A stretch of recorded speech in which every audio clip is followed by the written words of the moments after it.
ഈശോയിൽ ഏറ്റവും സ്നേഹിക്കപ്പെടുന്ന പ്രിയ കുടുംബാംഗങ്ങളെ, തിരുസഭ ഇന്ന് നമ്മുടെ ചിന്തയ്ക്കും വിചിന്തനത്തിനുമായിട്ട് നൽകിയിരിക്കുന്ന വചനഭാഗം വിശുദ്ധ ലൂക്കായുടെ സുവിശേഷം.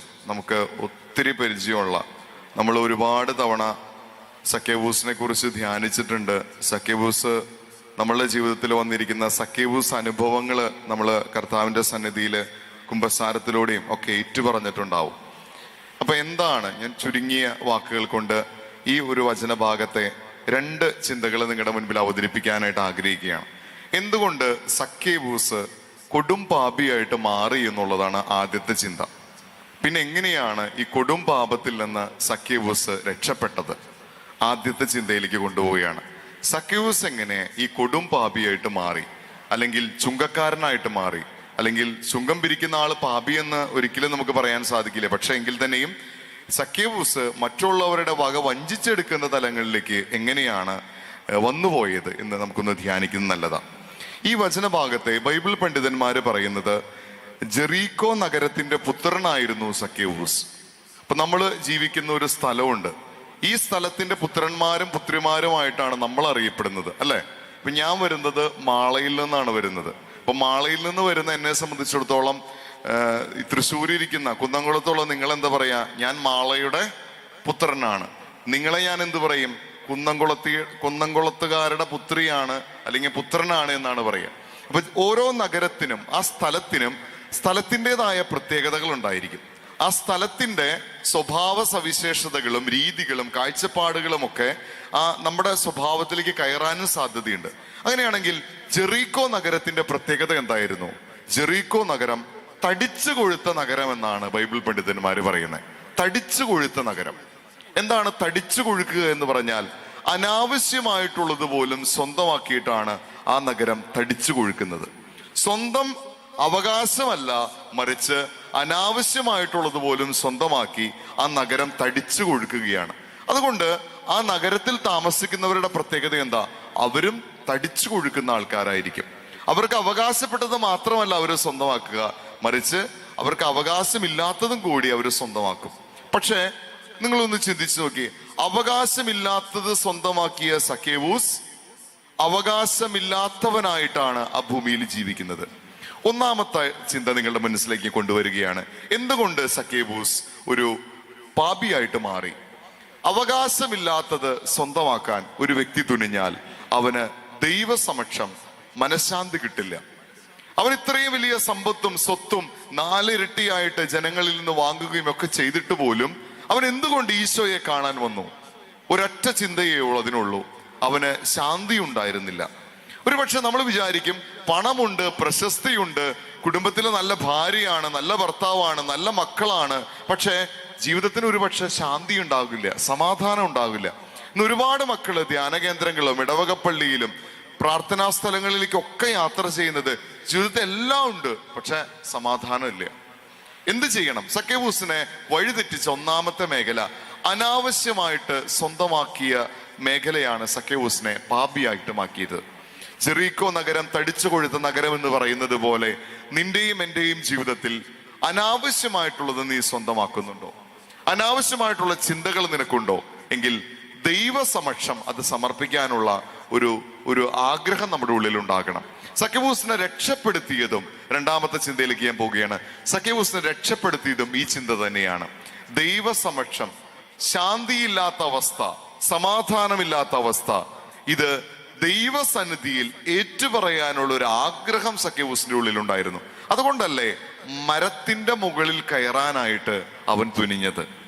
കൊടും സമ്പത്തുണ്ടായിരുന്നവനായിരുന്നെങ്കിൽ, ഒരുപക്ഷെ സമാധാനം ഉണ്ടായിരുന്നവനായിരുന്നെങ്കിൽ, ഒരുപക്ഷെ അവനത് ആവശ്യമില്ലായിരുന്നിരിക്കാം. ഒളിച്ചും പാത്തും പതുങ്ങിയാണ് അവൻ അത് ചെയ്യുന്നത്. ഇപ്പൊ നമ്മളും അങ്ങനെയാകാം, ഞാനടക്കമുള്ള എല്ലാവരും അങ്ങനെയാകാം. നമ്മുടെ ജീവിതത്തിന്റെ ദുഃഖങ്ങളും വേദനകളും മറ്റാരും അറിയുന്നതിനേക്കാളും നന്നായിട്ട് കർത്താവിനെ അറിയിക്കാനായിട്ട് നമുക്ക് നല്ല തീരുമാനങ്ങൾ എടുക്കണം. ഈ പരിശുദ്ധ ബലിയിൽ പങ്കെടുത്ത് പ്രാർത്ഥിക്കുമ്പോൾ രണ്ടാമത്തെ ഒരു ചിന്ത നിങ്ങളുടെ മനസ്സിലേക്ക് കൊണ്ടുവരികയാണ്. സക്കേവൂസിനെ രക്ഷപ്പെടുത്തിയത് അവന്റെ മനസ്സിലെ ദൈവത്തെ കാണണമെന്ന ആഗ്രഹമാണ്. ഒന്നാമത് ഞാൻ പറഞ്ഞു, അനാവശ്യമായിട്ടുള്ളത് സ്വന്തമാക്കുകയാണെങ്കിൽ മനസ്സമാധാനം ഉണ്ടാകുകയില്ല. അത് നമ്മൾ മാത്രമല്ല, നമ്മുടെ മക്കളായിക്കോട്ടെ, നമ്മുടെ ഭർത്താവായിക്കോട്ടെ, ഭാര്യ ആയിക്കോട്ടെ, ബന്ധുമിത്രാദികൾ ആരും ആയിക്കോട്ടെ, ഞാൻ ഓർക്കുകയാണ്, എൻ്റെ ഒരു സുഹൃത്തിന്റെ ജീവിതം ഞാൻ ഓർക്കുകയാണ്. ഇദ്ദേഹത്തിന് ജോലി ചെയ്തുകൊണ്ടിരുന്ന കമ്പനിയിൽ ഇദ്ദേഹത്തിന് 5 ലക്ഷം രൂപ ഇദ്ദേഹത്തിന്റെ കമ്പനി ഓണർ ഇദ്ദേഹത്തിന് എന്തോ സമ്മാനമായിട്ട് നൽകി, 5 ലക്ഷം രൂപ.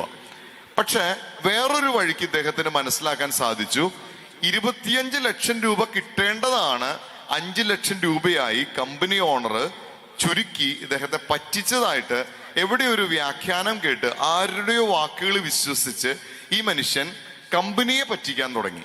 5 ലക്ഷം രൂപ കിട്ടാനിരുന്നത് വാങ്ങിയിട്ട് 25 ലക്ഷം രൂപ എനിക്ക് അവകാശം ഉണ്ടായിരുന്നു എന്ന് മറ്റാരോ പറയുന്നത് കേട്ട് ഈ മനുഷ്യൻ കമ്പനിയെ പറ്റിച്ച്, അന്ന് വരെ സത്യസന്ധനായിട്ട് ജീവിച്ച വ്യക്തിയായിരുന്നു, കമ്പനിയെ പറ്റിച്ച് സമ്പത്ത് സ്വന്തമാക്കാൻ തുടങ്ങി.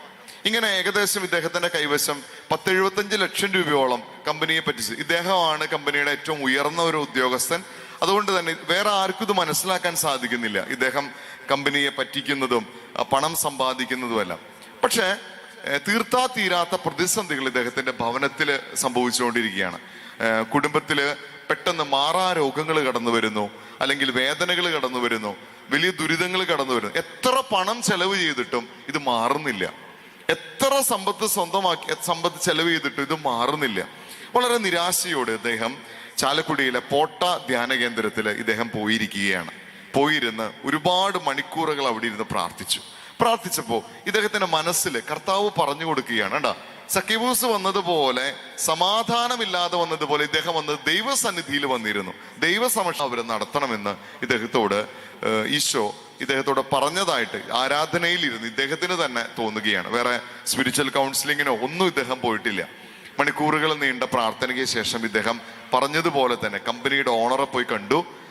താങ്കൾ എന്നെ അന്ന് പറ്റിച്ചതായിട്ട് എനിക്ക് തോന്നി, അതുകൊണ്ട് ഞാൻ അന്ന് മുതൽ കമ്പനിയെ പറ്റിക്കുകയായിരുന്നു.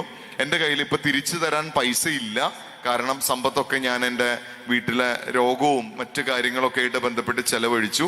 പക്ഷെ ഇദ്ദേഹം ഇത് ഏറ്റു പറഞ്ഞപ്പോൾ ആ കമ്പനി ഓണർക്ക് ഇദ്ദേഹത്തോട് വലിയ സ്നേഹവും മതിപ്പും തോന്നി. അദ്ദേഹം അതുവരെ ഉണ്ടായിരുന്ന എല്ലാ കടങ്ങളും ഇളച്ചു കൊടുത്ത് ഇദ്ദേഹത്തെ വീണ്ടും ആ കമ്പനിയിലെ ആ പൊസിഷനിൽ തന്നെ നിലനിർത്താനായിട്ട് തുടങ്ങി. പിന്നെ ഇദ്ദേഹം കുമ്പസാരത്തിന് ശേഷം വീണ്ട അത്ഭുതങ്ങൾ ഈ വീട്ടിൽ കാണാൻ തുടങ്ങി. കുമ്പസാരമാണല്ലോ ഏറ്റവും വലിയൊരു അത്ഭുതമായിട്ടുള്ള ഒരു കുദാശ. ജീവിതത്തിൽ മനസ്സിൽ വലിയ ബുദ്ധിമുട്ടുകളും വേദനകളും ഉണ്ടെങ്കിൽ നേരെ പോയി ഇന്ന് കുമ്പസാരിക്കണം, എന്നിട്ട് കുർബാന സ്വീകരിക്കണം. പ്രസാദവര പൂർണ്ണതയില് കുമ്പസാരത്തോടുകൂടി കുർബാന സ്വീകരിക്കാൻ വന്നു കഴിഞ്ഞതിനേക്കാളും വലിയ സൗഭാഗ്യമില്ല. ഇദ്ദേഹം വീണ്ടും കുമ്പസാരം കഴിഞ്ഞ് ഒരാഴ്ചക്കുള്ളിൽ ഇദ്ദേഹത്തിന്റെ ഭവനത്തിൽ വലിയ മാറ്റങ്ങൾ കാണാൻ തുടങ്ങി, വലിയ അത്ഭുതങ്ങൾ കാണാൻ തുടങ്ങി. രോഗത്തിന്റെ അവസ്ഥയിൽ ഡോക്ടേഴ്സിനെ കാണാൻ പോകുന്ന സമയത്ത് ഡോക്ടേഴ്സ് പറയുന്നു വളരെ പെട്ടെന്നുള്ളൊരു ഹീലിംഗ് സംഭവിക്കുന്നുണ്ടെന്ന് ഇദ്ദേഹത്തോട് പറയുകയാണ്. അങ്ങനെ അത്ഭുതകരമായിട്ട് ആ കുടുംബം രക്ഷപ്പെടുകയാണ്. പ്രിയമുള്ളവരെ, ഇന്നത്തെ വചനഭാഗം നിങ്ങളുടെ മനസ്സിലേക്ക് 2 ചിന്തകളെ നൽകുന്നുള്ളൂ. ഒന്നാമതായി, അനാവശ്യമായിട്ടുള്ളത് സ്വന്തമാക്കാതിരിക്കുക. ഈശോയ്ക്ക് അവകാശമായിട്ടുള്ളത് ഈശോയ്ക്ക് കൊടുക്കുക. എന്താണ് ഈശോയ്ക്ക് അവകാശമായിട്ടുള്ളത്? നമ്മൾ തന്നെ ഈശോയ്ക്ക് അവകാശമായിട്ടുള്ളതാണ്. നീ നിന്റെ വ്യക്തിപരമായ പ്രാർത്ഥനയും നിന്റെ കുടുംബ പ്രാർത്ഥനയും വിശുദ്ധ ബലി അർപ്പണവും മുടക്കുമ്പോൾ അത് ഈശോയ്ക്ക് അവകാശപ്പെട്ടതാണ്, ഈശോയ്ക്ക് നൽകേണ്ട മഹത്വമാണ്. ആ നൽകൽ സംഭവിക്കാതിരിക്കുകയാണെങ്കിൽ ഉണ്ടാകുന്ന അപകടം എന്താണ്? മറ്റു പലതിലേക്കും, തടിച്ചു കൊഴുക്കുന്ന മറ്റു പലതിലേക്കും നമ്മുടെ ആത്മീയത മാറിപ്പോകാൻ സാധ്യതയുണ്ട്. ഒന്നാമതായി പറയുന്നു, പ്രാർത്ഥനയിലേക്ക് നീ മടങ്ങി വരിക. രണ്ടാമതായി പറയുന്നു, ദൈവസന്നിധിയിലേക്ക് നീ ഉറപ്പിക്കുക, ദൈവസന്നിധിയിൽ നിലനിൽക്കാനായിട്ട് ആഗ്രഹിക്കുക. ഈ 2 കാര്യങ്ങളും ചെയ്തു കഴിഞ്ഞാൽ ദൈവം നിനക്ക് നൽകുന്ന സമ്മാനമാണ് രക്ഷ. രക്ഷ കിട്ടിയാലേ സമാധാനം ലഭിക്കുകയുള്ളൂ. പ്രിയമുള്ളവർ, ഇവിടെ വന്നിരുന്ന് പ്രാർത്ഥിക്കുന്നത്, മണിക്കൂറുകൾ ഇവിടെ വന്നിരുന്ന് ഈ കാര്യങ്ങളിൽ പങ്കെടുക്കുന്നത് ഒന്നും നമ്മുടെ നിയോഗപ്രാപ്തിക്ക് വേണ്ടി മാത്രമാകരുത്. മറിച്ച് ഒരു കാര്യം കൂടി അതിൻ്റെ കൂടെ, ഇപ്പോ ഉള്ള നിയോഗത്തിന്റെ മുന്നിൽ ഒരു കാര്യം കൂടി ചേർക്കണം. നിത്യരക്ഷയ്ക്ക് വേണ്ടിയായിരിക്കണം ഇവിടെ വന്നിരുന്ന് പ്രാർത്ഥിക്കേണ്ടത്. നിത്യരക്ഷയാകണം ഒന്നാമത്തെ. രണ്ടാമത്തെയാകണം നമ്മുടെ നിയോഗം. അങ്ങനെയാണെങ്കിൽ സക്കേവൂസ് നമ്മുടെ മുൻപിൽ വലിയ ഒരു ഉദാഹരണത്തിലൂടെ വ്യക്തമാക്കുന്നു, നീ അവകാശമായിട്ടുള്ളത് ദൈവത്തിന് നൽകുക, മറിച്ച് നിന്റെ ജീവിതത്തിലേക്ക് ദൈവസന്നിധിയിൽ സ്ഥാനമുറപ്പിക്കുക. ദൈവം നിനക്ക്, സ്വർഗം നിനക്ക് രക്ഷ സമ്മാനിക്കുമെന്നുള്ള ഒരു ബോധ്യം നമുക്ക് വളർത്തിയെടുക്കാം. ഈശോ എല്ലാവരെയും അനുഗ്രഹിക്കട്ടെ. നിത്യം പിതാവും പുത്രനും പരിശുദ്ധാത്മാവുമായ സർവേശ്വര എന്നേക്കും ഈശോ മിശിഹായ്ക്കും ഇപ്പോഴും എപ്പോഴും